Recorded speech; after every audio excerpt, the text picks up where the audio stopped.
Amici bellini, lo so, è in ritardo, ma che ce ne frega, giusto per stare, sentite il sesco, questo è il famoso sesco che quando uno cerca di parlare scappa e non c'è niente da fare. Mercato, parliamo di mercato, anche se non si muove niente, ci sono delle cose, questa notizia mi era completamente sfuggita, cominciamo. È un martedì pazzesco.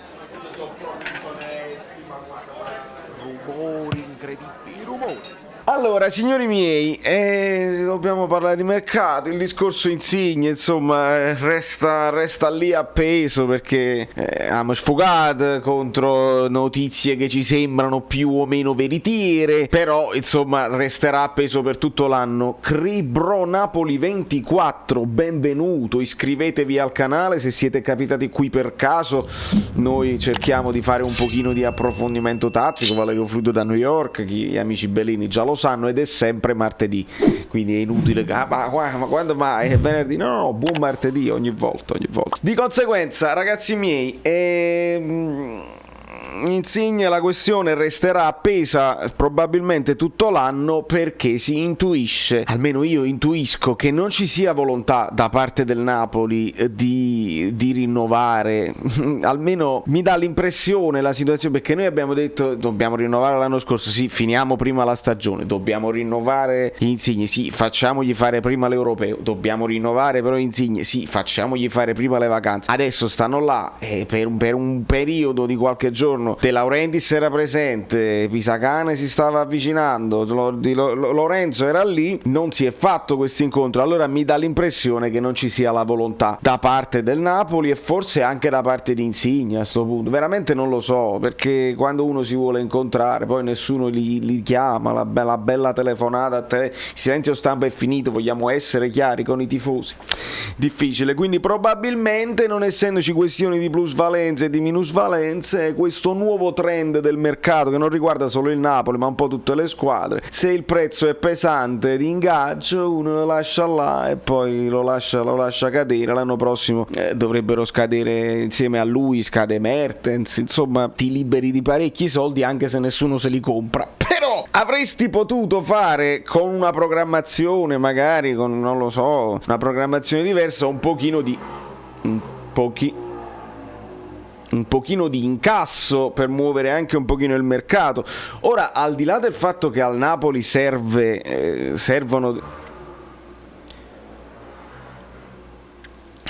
devo intervenire dal futuro, dalla fine del video, perché domani c'è l'amichevole col Pescara confermata e ce la vediamo ovviamente live, e lasciate il like perché vi siete dimenticati, venendo dal futuro io già so che vi siete dimenticati il like, lasciatelo adesso. Servono dei giocatori proprio a livello numerico, perché ne esce uno, ne deve entrare un altro, Bakayoko lo devi sostituire, Yusai, Maksimovic, qua si parla di Maksimovic perché hai venduto, l'ufficialità è Luperto che se n'è andato, l'ufficialità è Tutino che se n'è andato, e vabbè, però qua a questo punto il difensore centrale diventa un'altra priorità, perché se ti vuoi arrangiare con Zanoli, che qualcuno chiama pure Zanoli se lo faranno sapere, e in difesa come terzini eccetera eccetera, ti vuoi arrangiare e vabbè, ti prendi il rischio che ti prendi e ciao, ma in difesa non ti puoi arrangiare con Di Lorenzo, e un quarto ti serve proprio numericamente, non c'è una squadra in Serie A che ha 3 centrali e basta, non si può fare così, dai.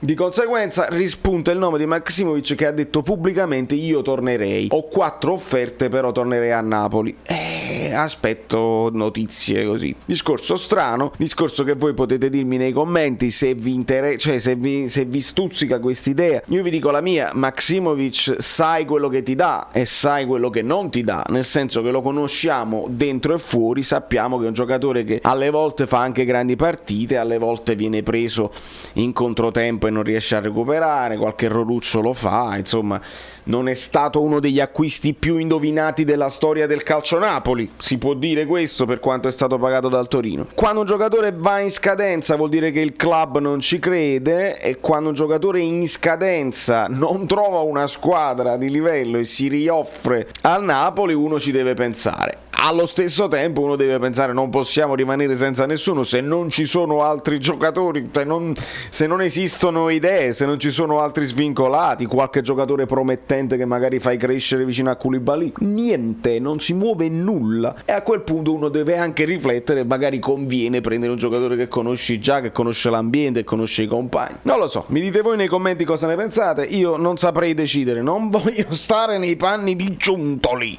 Però la notizia che a me era sfuggita completamente ieri, perché fortunatamente siamo andati a suonare su Valerio Fluido Instagram, ho postato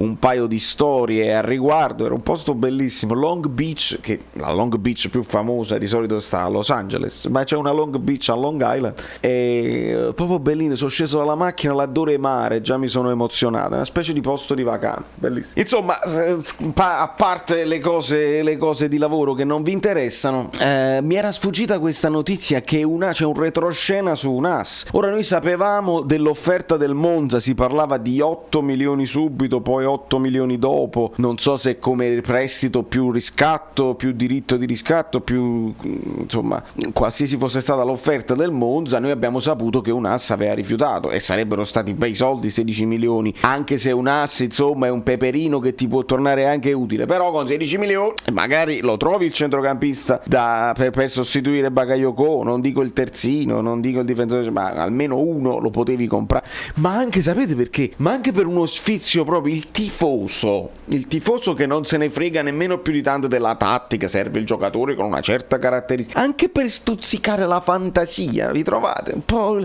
un giocatore nuovo che tu dici, la curiosità di vederlo giocare, dell'impatto che avrà, un giocatore nuovo si può avere, un giocatore, non dico le magliette, le vedremo magari dopo l'inizio del campionato, i tifosi non le vedranno probabilmente prima di novembre, ma le magliette, però lo sfizio di un tifoso, no, non si può fare. Il tifoso vorrebbe avere anche il sogno. In questi giorni si parla di quanto stanno vendendo le magliette di Messi, mamma mia. È come partecipare, stiamo seduti ad un tavolo dove non possiamo mangiare, cioè come sei invitato a cena, però stai là, non ti hanno dato né il piatto né le forchette, coltelli, niente, e vedi tutti quanti che mangiano. Questo è il calcio attuale, perché guardiamo la Premier che possono spendere soldi incredibili, guardiamo il PSG che non soffre di nessuna crisi, e l'Italia, un pochino anche la Spagna, insomma, devono guardare, qualcuno c'ha giusto la ciotola, qualcuno con la forchetta a pizza nel piatto degli altri, e il Napoli sembra che non ha né piatto né fazzoletto, niente, non c'ha proprio niente. Però UNAS a quanto pare ha rifiutato anche un'offerta di 13 milioni, l'offerta al Napoli era di 13 milioni nella MLS, dove il Montreal aveva creduto nel giocatore, un'operazione secondo me alla, come si chiamava quel peperino che giocava anche nella Juventus? Ditemelo voi nei commenti, che mi scoccio di cercare e di editare. Me lo dite voi nei commenti. Vabbè, insomma, avete capito. Giovinco, ecco qua, Giovinco è arrivato. Giovinco, no? Che fece una carriera straordinaria. Non era ancora vecchio per andare lì, però lì ovviamente faceva la differenza, diventò un idolo. E UNAS potrebbe essere quel tipo di giocatore là, che con la sua tecnica fa impazzire le difese non organizzatissime, non fortissime di quel campionato, e poteva essere una cosa. UNAS ha detto di no, mentre pare che De Laurentiis avesse accettato. Quindi questo significa che il Napoli non è che punta su UNAS, il Napoli avrebbe ceduto UNAS, rimanendo poi con Maciac, perché dobbiamo fare due conti. Se consideriamo Petagna vice Osimhen, se consideriamo Lozano e Politano che si alternano lì, un sottopunta che Zielinski può essere sostituito dai vari Elmas, dai vari Mertens può essere messo anche prima punta, e poi Insigne rimane da solo sulla fascia sinistra. A quel punto volevi rimanere con Maciac, ma non è perché uno crede in Maciac e non crede in UNAS, è perché, come abbiamo detto a inizio mercato, il Napoli fa il mercato che le altre ci concedono di fare. Cioè, se arriva un'offerta per uno, tu punti sull'altro. Se fosse arrivata un'offerta per Fabian, avresti puntato forte su quelli che ti sono rimasti. Se fosse probabilmente, faccio un'illazione, se fosse arrivata un'offerta per Koulibaly, sarebbe rimasto Luperto, ne compravi un altro e sarebbe rimasto Luperto. Credo che questo così il mercato del Napoli, il che ci preoccupa un pochino perché vuol dire che non siamo i padroni del nostro destino. Anche quando siamo padroni del nostro destino non siamo proprio grandi artefici, però attualmente questa è la situazione. Di conseguenza anche la questione Insigne resta appesa a un effettivo interesse non solo dell'Inter ma di eventuali altre squadre. Si è parlato dello Zenit in queste ore e quindi Pisacane ha detto no, è impossibile, lo scenario più impossibile, il che ci fa capire una cosa, ci fa capire che Insigne, lasciare Napoli per Insigne è complicato. Ve lo immaginate Insigne che va in Russia? Io non me lo immagino nemmeno che va a Milano, let alone in una squadra estera in Premier, così non so come stai messo con l'inglese, capitano. E insomma ragazzi,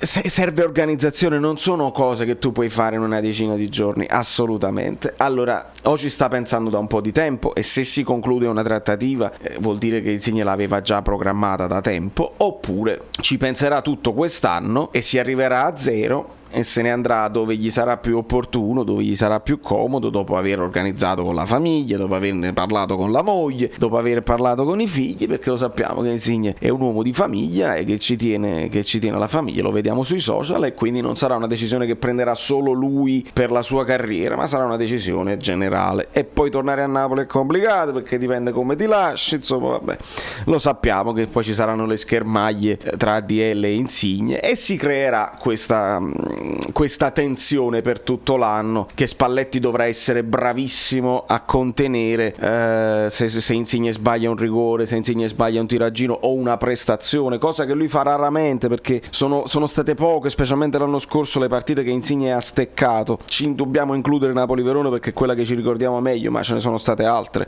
poche. Insigne ha fatto una stagione straordinaria non solo con i numeri ma anche come prestazione, si è preso la squadra sulle spalle molto spesso, tutti si appoggiano su di lui proprio tecnicamente, tatticamente, e quindi rinunciare ad Insigne diventa complicato, diventa ancora più complicato se non hai le idee chiare e devi fare mercato di conseguenza, cose che, ripeto, non perché me la voglio prendere con il Napoli, sta capitando un po' a tutte. Leggiamo di Lotito che non può tesserare i nuovi acquisti, parliamo di Yusai, che il nostro Yusai non sia mai, praticamente non è ancora ufficialmente tesserato, quindi non può giocare tra 10 giorni, non può giocare. Pare che Lotito debba fare un prestito personale alla Lazio per sbloccare certe cose. Ragazzi, ma che cosa sta succedendo in Italia? Cosa avete combinato con questi bilanci, con questa finanza creativa, che poi arriva il Covid e scoppia tutto e non riusciamo più nemmeno a iscrivere le squadre ai campionati, se siamo tornati veramente agli anni 90?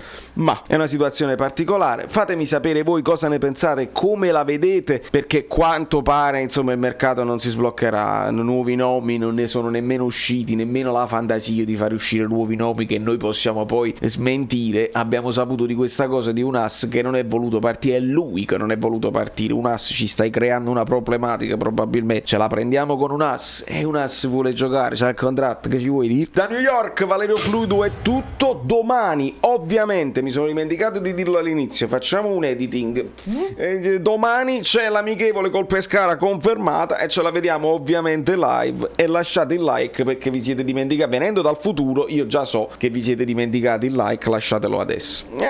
Siamo ritornati e l'ho ripetuto perché qualcuno magari non l'aveva sentito. Vai adesso, vai. Quindi dobbiamo arrivare ai 10.000 e arriviamoci, si deve cliccare sopra la cosa così, poi cliccate sulla campanella, poi vi iscrivete al canale Telegram, poi dovete praticamente fare basta, sei cringe, quante cose, tutte le cose bellissime. Mi fai il Io caffè. mi ricordo come mi chiamo,